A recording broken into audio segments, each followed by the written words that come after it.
Hello my dear students, आजपासून जे आहे ते आपण एक नवीन चॅप्टर जे आहे ते सुरू करणार आहे, which is very important in terms of our NEET and JEE exams and also very important in case of our 12th state board preparation.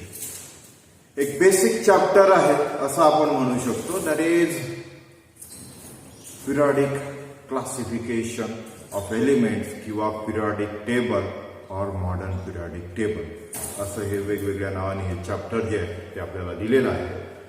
So periodic table जो आहे तो आपल्याला डिस्कस करायचा आहे. आता पिरियडिक टेबल ऍक्च्युली काय असतो? Periodic table आजचा जो बनवलेला आहे ज्याला आपण मॉडर्न पिरियडिक टेबल म्हणतो, हा मॉडर्न पिरियडिक टेबल बनवण्याच्या आधी कुठले कुठले अटेम्प्ट तिथे केले गेले, कुठल्या सायंटिस्टचं तिथे कॉन्ट्रीब्युशन आहे या सर्व एलिमेंट्सला क्लासिफाय करण्यासाठी, पर्टिक्युलर ग्रुप्समध्ये जे आहे ते तिथे त्यांना कॅटेगरीज करण्यासाठी जे आहे ते आज जे आहे त्या आपल्याला डिस्कस करायचं आहे आणि येणाऱ्या काही लेक्चरमध्ये सुद्धा आपण ते वन बाय वन जे आहे ते डिस्कस करणार आहे. आपल्याला मेनली जो पिरियडिक टेबल दिलेला आहे तो आहे मॉडर्न पिरियडिक.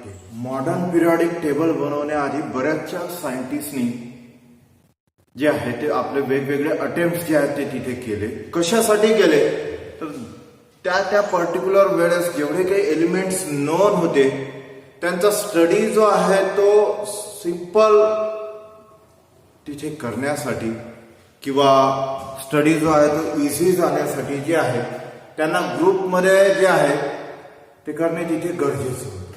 त्यासाठी वेगवेगळ्या सायंटिस्टनी तिथे आपले वेगवेगळे अटेम्प्ट जे आहेत ते केलेले आहेत, ते सुद्धा आपण अर्लियर जे आहे या चॅप्टरच्या ते डिस्कस करणार आहे.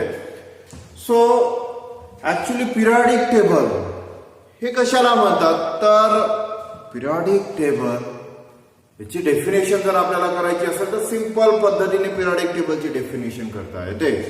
काय करता येते तर सिंपल अशी arrangement of elements, arrangement of non elements, जेवढे काही एलिमेंट्स नोन आहेत त्यांची एक पर्टिक्युलर टाइप मध्ये आपण अरेंजमेंट करणार आहे on the basis of their properties. एका टॅब्युलर फॉर्म मध्ये जेव्हा असे particular type of property show करणारे जे काही एलिमेंट्स आहेत ते आपण प्लेस करतो, त्यांची ग्रुपिंग करतो, त्यालाच आपण काय म्हणणार इथे तर त्यालाच आपण म्हणणार periodic table. So the arrangement of all the known elements in such a way that the elements with similar properties are placed in a same group in a tabular form. Such tabular form of arrangement of these elements is known as periodic table. त्याला आपण काय म्हणतो तर periodic table म्हणतो. So आजचा जो modern periodic table आहे या आधी बरेचसे अटेम्प्ट झाले, त्यापैकी पहिला अटेम्प्ट जो डिस्कस करणार आहे that is Lavoisier classification. Then आपल्याला वेल नोन आहे Dobereiner triads is also there, Newlands octaves जे आहेत ते सुद्धा आपल्याला डिस्कस करायचं आहे. Prout's hypothesis, Lothar Meyer curve सुद्धा आपल्याला पाहायचा आहे. Then one of the most important that is Mendeleev's periodic table आणि सर्वात महत्वाचं म्हणजे मॉडर्न पिरियडिक टेबल. सो हे जे अटेम्प्ट आधी झालेले आहेत मॉडर्न पिरियडिक टेबलच्या आधी ते आपल्याला वन बाय वन जे आहे ते आपल्याला डिस्कस करावं लागेल, कारण त्यावरूनच आपल्याला जे आहे ते एक बेस मिळेल तिथे की मॉडर्न पिरियडिक टेबल जो आहे तो कशा पद्धतीने जो आहे तो बनवण्यात आलेला आहे आणि त्या आधी जे अटेम्प्ट झाले होते त्यामध्ये जे ड्रॉबॅक्स तिथे आले त्या ड्रॉबॅक्स त्या लिमिटेशन्सला ओव्हरकम कशा पद्धतीने मॉडर्न पिरियडिक टेबलमध्ये जे आहे ते करण्यात आलं. सो फर्स्ट अटेम्प्ट जो आहे in case of development of modern periodic table आपण डिस्कस करणार आहे that is Lavoisier classification. Simple असं लॅवेझियरने जे आहे ते क्लासिफिकेशन जे आहे ते केलं. त्यावेळी जेवढे काही नोन एलिमेंट्स होते त्यांचं एकदम सिंपल क्लासिफिकेशन. लॅवेझियरने काय केलं तर एलिमेंट्सला जे आहे ते मेजर 2 ग्रुप्स मध्ये जे आहे ते क्लासिफाय केलं. पहिला जो एलिमेंटचा नोन ग्रुप त्यांनी केला तो होता मेटल्स आणि another one is non metal. लॅवेझियरने अशा 2 कॅटेगरीमध्ये त्यावेळेस जे नॉन एलिमेंट्स होते त्यांना कॅटेगराईज केलं, metal and non metal. Simple अशा पद्धतीने त्यांनी क्लासिफिकेशन दिले. सो मेटल्स आपल्याला माहिती आहे, मेटल्स कशाला म्हणतात ती डेफिनेशन सुद्धा लॅवेझियरने दिलेली. That is metals are the one which have the tendency to losing the electrons. असे एलिमेंट्स जे इलेक्ट्रॉन लूज करण्याची टेंडन्सी तिथे शो करतात, इलेक्ट्रॉन डोनेट करण्याची टेंडन्सी तिथे शो करतात. इलेक्ट्रॉन जो आहे तो तिथे डोनेट करत आहेत म्हणजेच लूज करत आहेत, असे जे एलिमेंट्स आहेत त्यांना आपण म्हणणार मेटल्स. सो हे फर्स्ट कॅटेगरी एलिमेंट्सची लॅवेझियरने जी आहे ती फर्स्ट टाइम तिथे केली. देन सेकंड कॅटेगरी कुठली गेली तर exactly opposite of metals, those elements which show tendency of gaining electrons. Electron accept करण्याची टेंडन्सी, इलेक्ट्रॉन गेन करण्याची टेंडन्सी जे एलिमेंट्स तिथे शो करतात त्याला त्यांनी म्हटले नॉन मेटल्स. सो सिंपल असं क्लासिफिकेशन जे आहे, सिंपल असा अटेम्प्ट जो आहे तो तिथे झाला एलिमेंटला क्लासिफाय करण्यासाठी. कुठला अटेम्प्ट झाला तर लॅवेझियर क्लासिफिकेशन. काय क्लासिफिकेशन केलं लॅवेझियरने तर मेजर दोन ग्रुप जे आहेत ते तिथे एलिमेंट्स केले, एक मेटल दूसरा non metal. Metal means those elements which are tendency to lose electron. Non metals are those elements which are tendency to gain electron. Simple example आपल्याला घेता येईल. सोडियमच्या बाबतीत आपण जर पाहिलं sodium element loses one electron and get converted into Na positive ion. That means sodium element show tendency to lose electron. In case of potassium, potassium element donates electron and get converted into K positive ion. That means elements like sodium, potassium, calcium, iron, these elements have tendency to lose electron, to donate electron. That's why they are categorized under metals.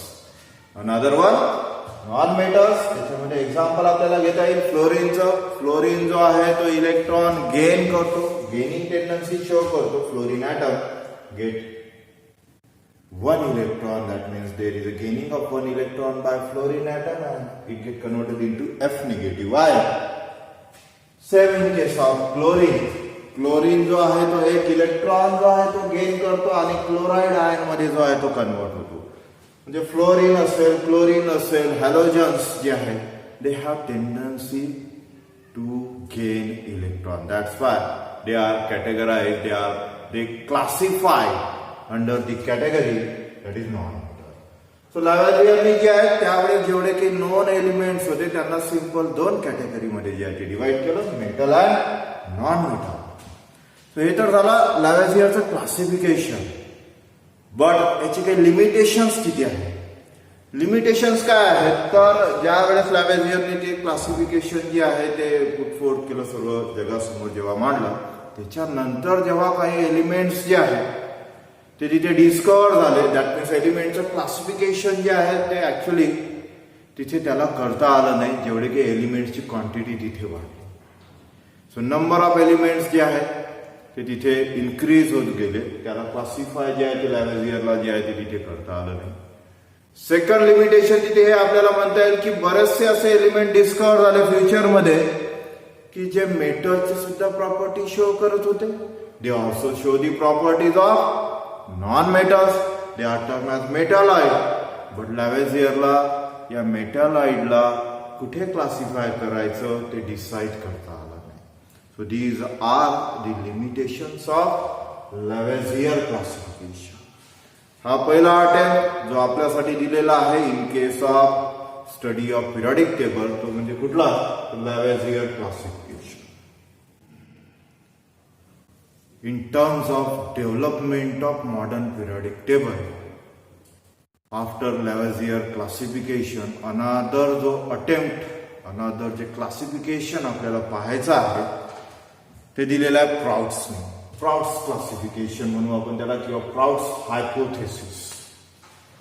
प्राउड्सनी जी आहे एक theory तिथे मांडली in terms of elements. त्यांनी काय सांगितलं तर simply त्यांनी हे अज्युम केलं की all the elements are made up of hydrogen. सर्व एलिमेंट्स जे आहेत ते हायड्रोजननी बनलेले आहेत असं प्राउड्स जे आहे ते तिथे रिसर्च जो आहे तो त्याचा सांगत होता. तिथे त्याचं म्हणणं हे होतं तिथे की all elements are made up of hydrogen, so we can say that atomic weight of element equals to n multiplied by atomic weight of hydrogen atom. सर्व एलिमेंट्स जे आहेत ते हायड्रोजननी बनलेले आहेत असं प्राउड्सने जे आहे त्याच्या हायपोथेसिस मध्ये जे आहे ते सांगितलं. सो त्याच्यावरून आपल्याला सिम्पली हे म्हणता येईल की ॲटॉमिक वेट ऑफ एलिमेंट जर आपल्याला कॅल्क्युलेट करायचं असेल तर एक रिलेशन तिथे भेटते की atomic weight of element equals to n multiplied by atomic weight of one hydrogen atom. आणि आपल्याला माहिती आहे की atomic weight of one hydrogen atom जर आपण जर घेतलं तर दॅट इज 1. आणि n ची व्हॅल्यू किती घेणार आहे आपण तर याच्या किती मल्टिपल टाइम अनदर एलिमेंटचं जे आहे ते तिथे ॲटॉमिक वेट आहे. That means n equals to 1 2 3 और सिम्पली आपण म्हणू शकतो की n is number of hydrogen atom. ठीक आहे. सो प्राउड्स हायपोथेसिस, प्राउड्सने तिथे काय अज्युम केलं, काय सांगितलं त्याच्या हायपोथेसिस मध्ये?